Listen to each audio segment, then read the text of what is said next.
going to take about a 45-minute tour through what is now a freshwater marsh.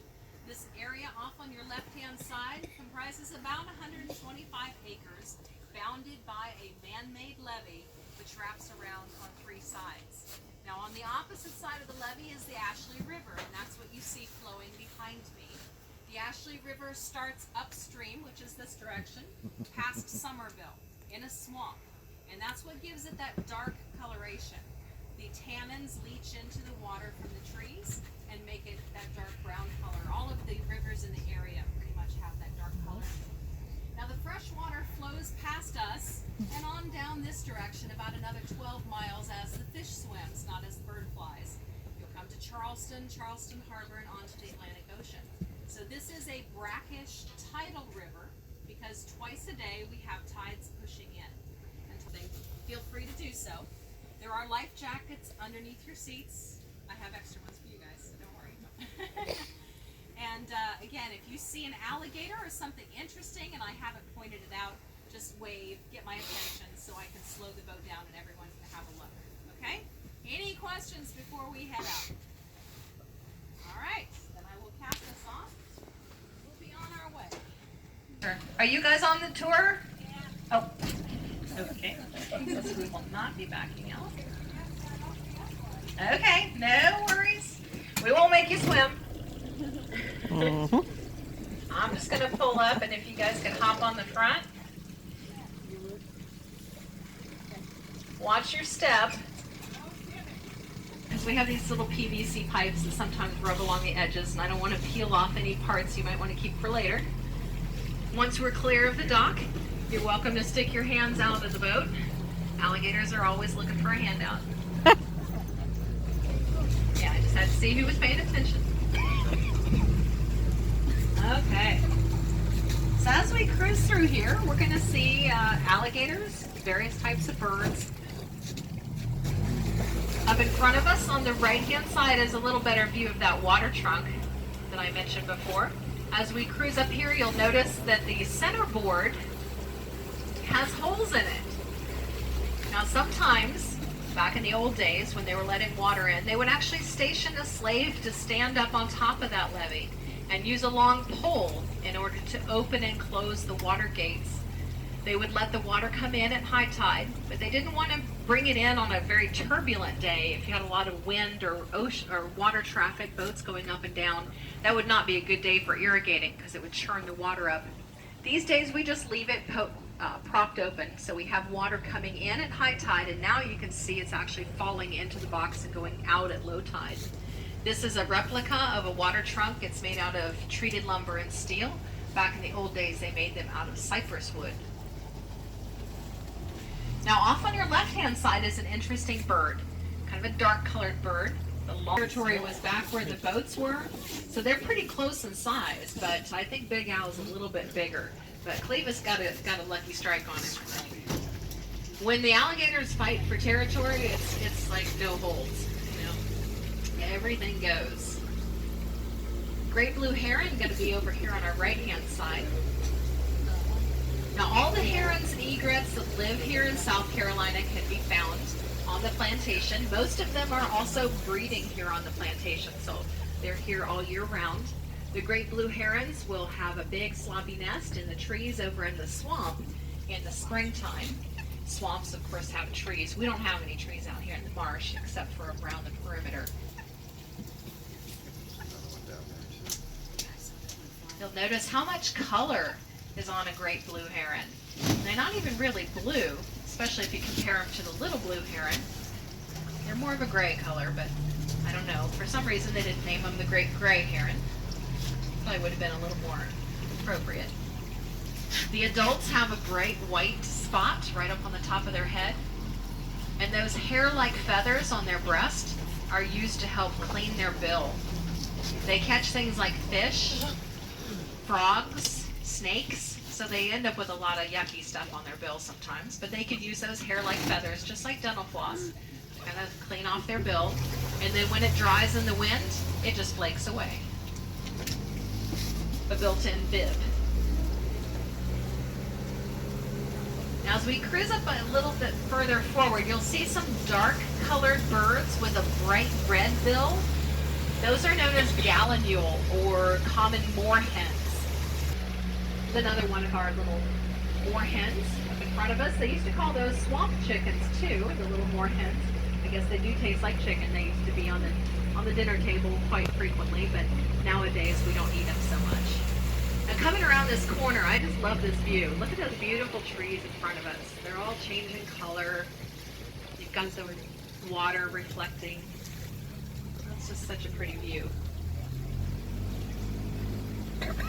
All those little birds that are flying in that, or swimming, I should say, in that flock out there, most of them are coots. A relative of the moorhens, they have a white bill instead of the red bill. And notice they're doing one of their trademark maneuvers. They walk on the water, they flap their wings and run across the surface.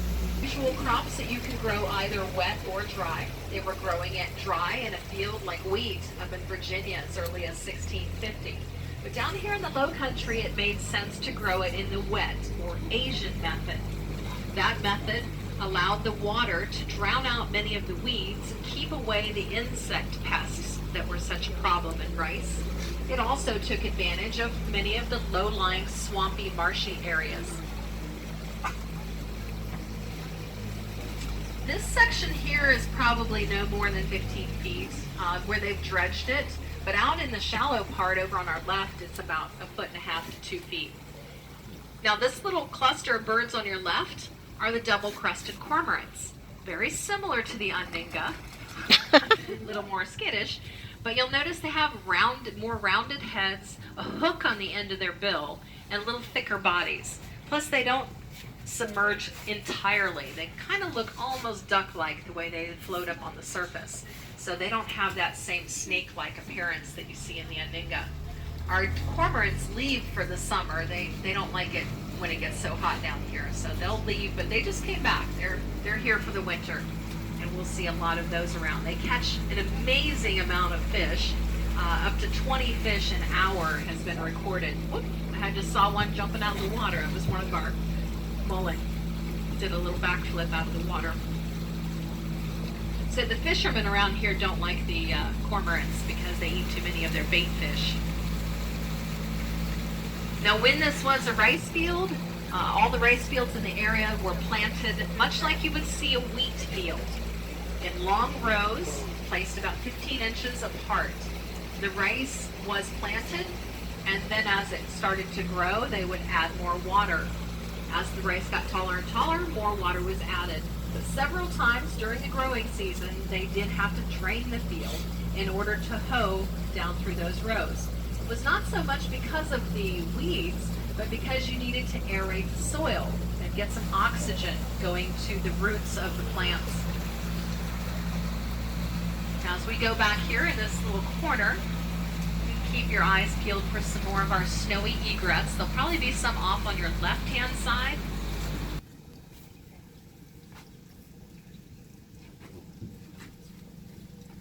Hanging with the coots.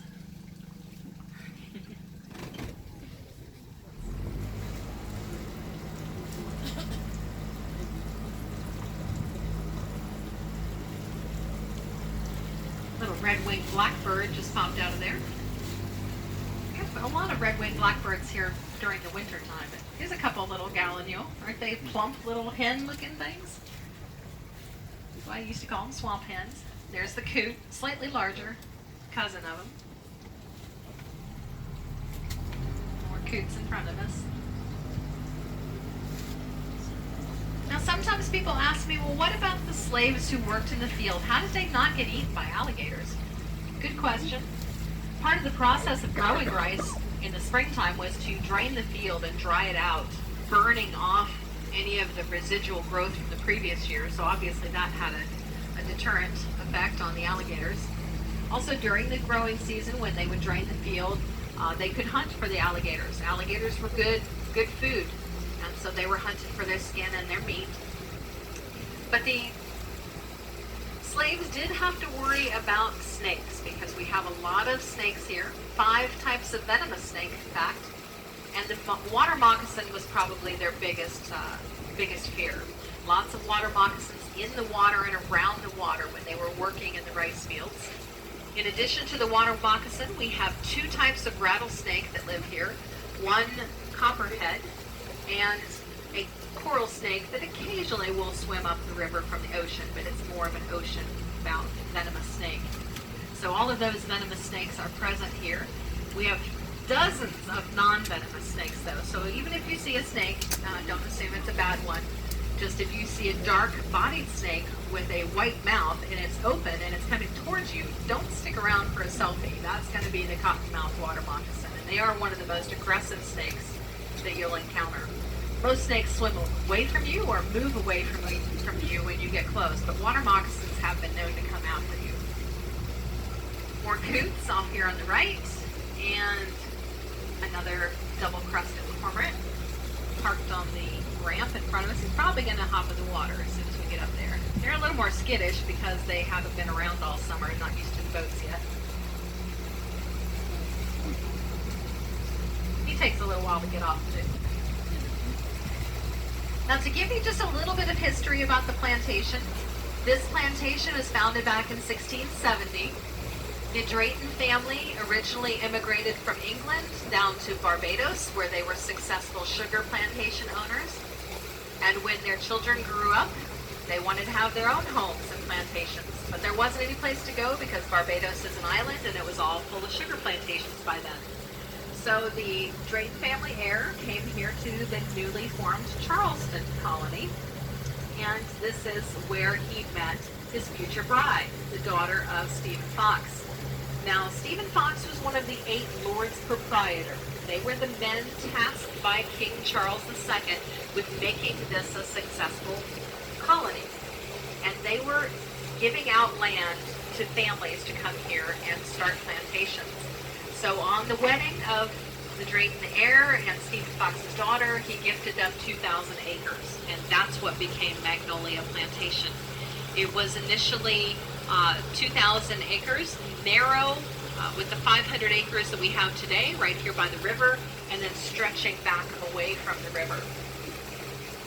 Now, all of the plantation owners in the early days started out by mostly turning loose cattle and hogs to free range in the area. And they harvested the Virginia live oak trees in order to send that wood back to England.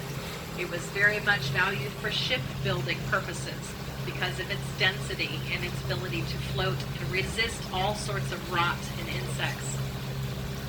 But as time went on into the early 1700s, it became imperative to grow other crops, and the various plantation owners were experimenting to see what worked and what didn't in this climate. They found that rice was one of the ideal crops because of our low-lying wet areas, and rice eventually became one of the top 3 exports, right along with tobacco and flour. Now, they grew other things on the plantations as well. Some of the plantations experimented with growing grapes.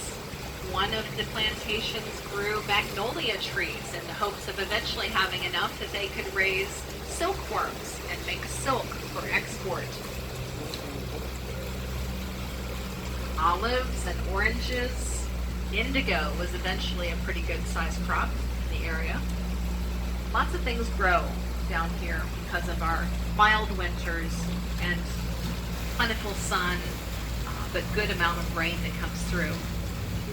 Now, in front of us on your left is a beautiful picture of the Spanish moss dangling down onto the water surface. The Spanish moss is one of those beautiful plants that you'll see all over the South. It likes to have a lot of moisture, a lot of wind, because it's an epiphyte. It's in the bromeliad family, and so it's an air plant, basically. It takes all of its nutrients from the wind and the rain. Spanish moss is kind of a misnomer. The Native Americans used to call it graybeard and tree hair, which I like both of those a lot better. But when the first Spaniards arrived, they were wearing long beards, and they kind of compared it to the tree hair, the graybeard as they called it, and the name carried over. I understand that there's a story that Henry Ford had a tour through the South after he'd invented his automobile, He saw the Spanish moss hanging from every available surface and thought, wow, what a great source of free stuffing for my automobile seats. So he had a whole bunch of it gathered up, sent back to his factory, stuffed it in the seats, and only later found out that it often has chiggers in it. So that became one of our earliest automotive recalls. These days, you just would not want to put it in your suitcase as a souvenir. That's all I can say. Whoop, I don't know what that was, just jumped in there. It's not maybe a frog. We do have a lot of frogs and turtles out here as well. I don't see them as often, but they're out here. A couple more gallinule off on your left. Great blue heron is going to be coming up on the left-hand side as well.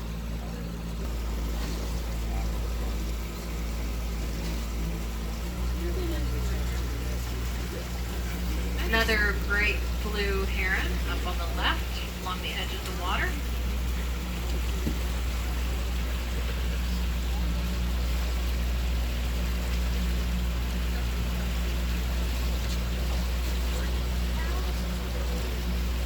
Now, alligators do grow their entire life, and as they get bigger, they're actually not gaining a lot of length every year because they're growing in girth as well. The big males will get to be 12, 13 feet long. The longest one on record here in the United States was over 18 feet. So that monster must have been pushing close to 100 years old. But they will commonly live to be 50, 60, 70 years in the wild. This owl is still hanging up in front of us. I love how they lay there for a small mammal to come down, or in his case, a large mammal like a deer or coyote, to come down to the water's edge to have a drink of water, because remember, this is fresh water. And they will lurk with their entire body submerged. All you can see is their eyes poking up out of the water. And of course at night, that's hard to see too. They will submerge when the animal comes down, and then they can leap out. They can lunge about 2/3 of their body length. So for, in his case, that's going to put him about 9 feet forward and 3 or 4 feet high. They can even leap into the lowest branches of trees. So not much is going to be able to get away from a big gator like that. They move with the speed of a horse coming out of a racing gait. So they look like big, lazy animals, but they can move very quickly if they want to. Properly motivated, they can move like a racehorse. Now they're not going to get into a foot race with you though, so if you give them a safe distance, alligators generally are not very aggressive towards humans. Yes. Will they not eat the birds? They will if they are hungry and if the bird is close enough to them. I've actually seen them sometimes land on top of the alligator. I suppose that's a safe place to stand. If you're going to stand someplace, stand on top of the alligator instead of in front of it. Yeah, I'd stand right on top of its head. But yeah, they will get right up close to them sometimes. They seem to know when the alligator's just lounging, I should say, versus when they're in an active hunting maneuver. See, this is what they look like when they're lounging. If they're actively hunting, they're in the water, they're swimming around, they're moving, they're looking, and you can tell that they're looking for something to eat, and everybody gives them a very wide berth. But if you came across an alligator and you were just walking down the path and you gave it some, space, you would not come after you. A couple of exceptions to every rule. If an alligator is carrying prey in its mouth, it can be aggressive, probably shake that prey around and splatter blood and guts on you, so you want to give it some space. If you have a female alligator that has babies, she can be aggressive. Usually they kind of march towards you to fend you off. They're not really so interested in attacking you as they are getting you to move away and keep away from their babies. And if you have a dog, they can be a little more aggressive towards you because they don't differentiate between pets and non-pets. And so any small mammal is pretty much fair game for an alligator. So you have to be extra vigilant if you're walking a dog. But if you observe those rules, and also don't feed alligators. Alligators can be very dangerous if they live someplace like a homeowners association and people feed them on a regular basis. They lose all their fear of humans and start to associate you with food. So you don't want to ever feed alligators. Another Aninga with its wings all spread out here on our right. Now on this plantation, I mentioned that they sold the 1,500 acres after the Civil War. With that influx of money after the war, they were able to rebuild the house that had burned down. They took another home that the family owned just up the river in Somerville, had that taken apart piece by piece, placed on a barge, brought down the river, and used that as building materials. The gardens, which stretch all around here through the woods, were open to the public in 1870. And at that time, the plantation was owned by the Reverend John Drayton and his wife Julia. He was a very avid gardener who suffered from tuberculosis in his early life. So he spent a lot of time outdoors for his health. They traveled to France and England and brought back many azaleas and camellias, which started our whole beautiful collection that we have today. There are hundreds of cultivars here, and horticulturalists from all over the country come here to study them.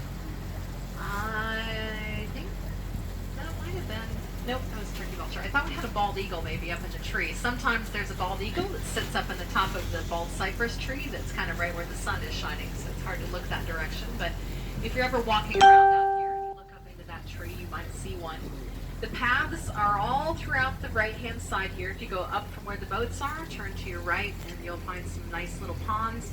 Oftentimes there will be alligators in those ponds, and it's a nice little stroll. If you're trying to get back up to the house quickly, you can go up from where the boats are, turn to your right, and the first thing on the left-hand side is the Drayton family tomb. If you walk around to the back side, there's a little placard that will tell you more about it. If you follow that path, it'll take you right to the corner of the house. And there's a history room in the basement of the house, which has a lot of neat exhibits in there. There is no charge to get into the history room. So if you want to stop in there and have a look around, you're welcome to. Opposite of the history room is the, oh, there is a bald eagle on the top of the tree.